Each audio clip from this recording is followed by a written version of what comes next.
I haven't just talked about like things going on, you know. But let's talk. Let's just have like a freestyle type of talk. We talk about tarot, we talk about chat, we talk about subscribers. I just want to say this: I'm not responsible for how you feel. I'm not responsible for your life, okay? Number one thing, I'm not liable for anything. I'm a tarot reader, and people somehow like to talk to me about their problems, right? And I'm just like, honestly, we not the same, okay? I just want to separate myself from everybody else. I don't know who's like me on this platform, but number one, I'm not struggling financially. That's number one. I don't think I've struggled financially in over ever. I've always had money. Like, for some reason, I've always had money. Okay?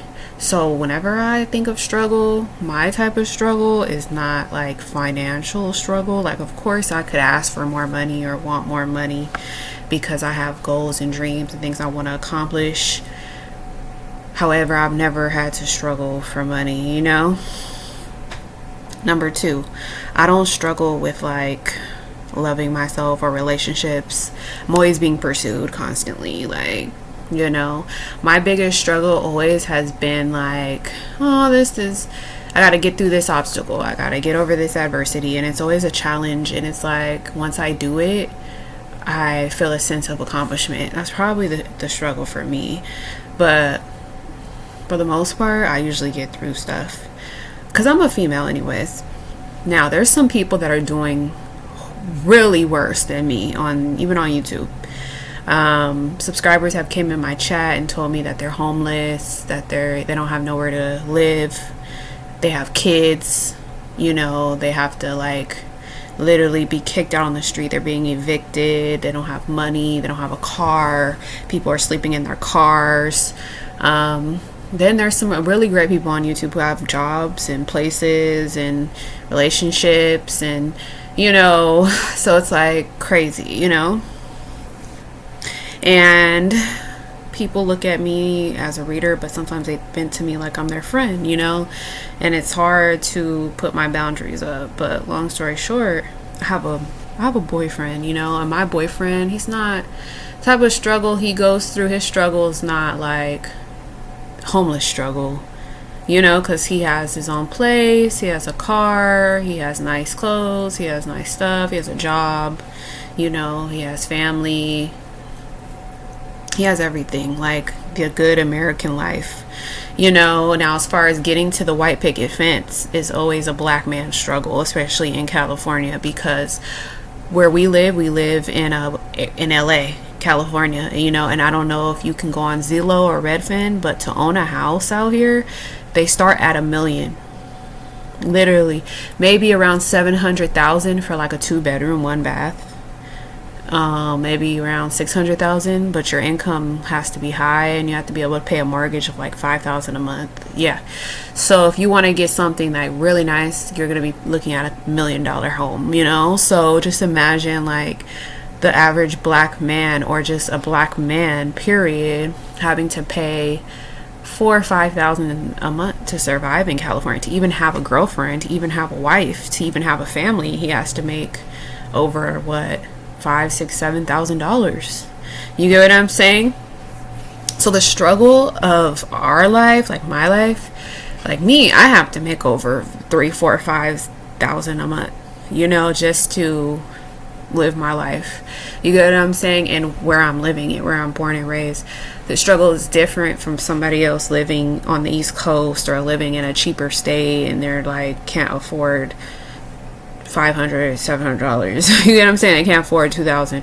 You know what I'm saying? So like, we've been doing this for a very long time, where it's like we've been affording this life, you know. So the struggle for us is like wanting to achieve more, wanting to move up, wanting to like have a pay raise, or to get a promotion, or to get a better, you know, income, you know. So it's like the struggle is so different, you know. That's why it's so hard to relate to people on this YouTube platform, because a lot of y'all ask questions that are like minute or minimal, and it's like But some of you guys are really doing bad. Like, some of you guys are really struggling, and it's like, I try to advise you guys, like, get off YouTube, stop asking these tarot readers for advice or for readings, and go out there and really make some money. A lot of you guys be on this, like, YouTube searching for new readers, trying to ask readers about people, and it's like, I hope y'all got money in the bank, because some of y'all are broke. You know, like, people have told me on YouTube that they are broke.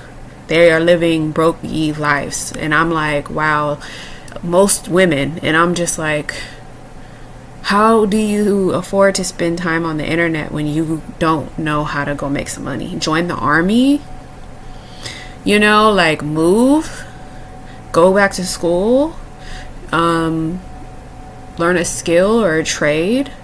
You get what I'm saying? But at the same time, I can't really say what to do because it's free will. You get what I'm saying? But, like, my life is good. I'm good.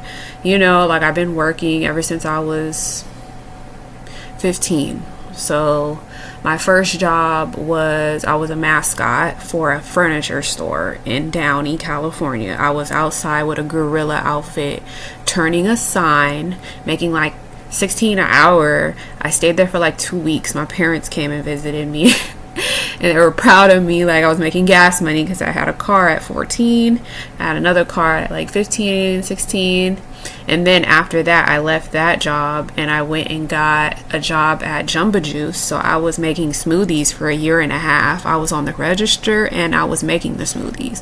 At one point, I was like running the whole store, where I had a line out the door, where I was like taking everyone's order, making smoothies, giving them wheatgrass shots, you know, like warming up breads. Like, I was running that shit for a year and a half. And then I went and worked at a retail store called Up Against the Wall in the mall. And I was like a sales associate for like 3-4 months until they closed. And then I got another job at this manufacturer business called Organic by Nature, where I became a quality control assistant. So I was an assistant to a quality control manager, and she trained me how to manage, like, or assist her with managing the quality control of packages and products, which our products and packages were all organic and natural products, like spirulina and chlorella and like supplements, you know, like and people would like own their own supplements, but they would come to this company, you know. And I was really cool with the owner. She invited me to her home. Like, I was going to be her babysitter at first, and then she just ended up hiring me there. So I worked there for a year and a half, and then I was in school during this time. I was going to school full time, and that's when I created my business, Just Materials. So I went Just Materials full time while doing school work. And even when I had Just Materials and I was doing schoolwork, I started to do other side hustles like DoorDash, Instacart, you know, delivery services, things you can do on your own. But yeah, like, now I'm like in the medical industry. I'm a little bit in the transportation logistics industry. I'm in the, you know, internet business, where it's like YouTube, e-commerce, resale. And then I'm in stocks. I'm in education still. I might become a substitute teacher and then become a teacher. You know, education is like cool. And then I'm in modeling and acting, you know, so I'm doing it all in California. But I don't have to do this. Like, I'm at this point where it's like, I'm in this whole new relationship, and like, the relationship is a turning point for me in my life, where it's like, I don't have to work too hard, but I get up and I bust my ass every day. Like, I work every day, like, if I can. Like, you guys see me in the gym and stuff. Like, gym is like another lane of income. If I get really good at becoming like in fitness, I can become a trainer, certified trainer, and train people. You know what I'm saying? Like, so I have all these like things I'm doing out in California, and it's just like tarot is one of them.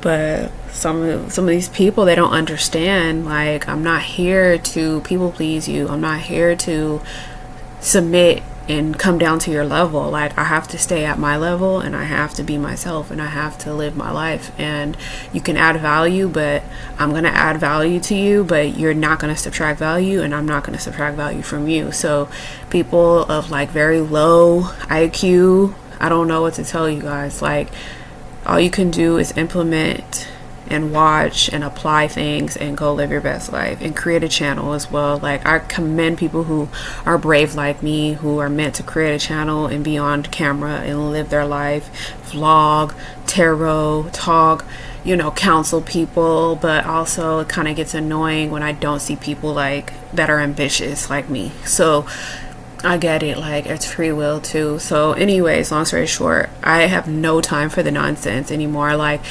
last few years there's been a lot of trolling, a lot of nonsense, and it's like, hasn't been me, because like I don't got time for that. I'm always working. I believe in something way different than trolling. Like, I think trolling is a complete waste of energy, complete waste of time, and it's like, doesn't get anywhere, doesn't do anything, doesn't equal anything. So it's like, we're on the up and up, and it's like, my boyfriend wants to get married. Yes, that's the thing. He's been thinking about it deeply, heavily, and it's like something I don't really think about all the time. I don't really research it a lot, but I'm excited to like venture into this new year thinking about marriage and moving with each other, and like, we're on a good path. So anyways, long story short, that leads to pregnancy, that leads to kids, and now I gotta think about all this other stuff, which is really good, and I'm really excited, I'm really happy.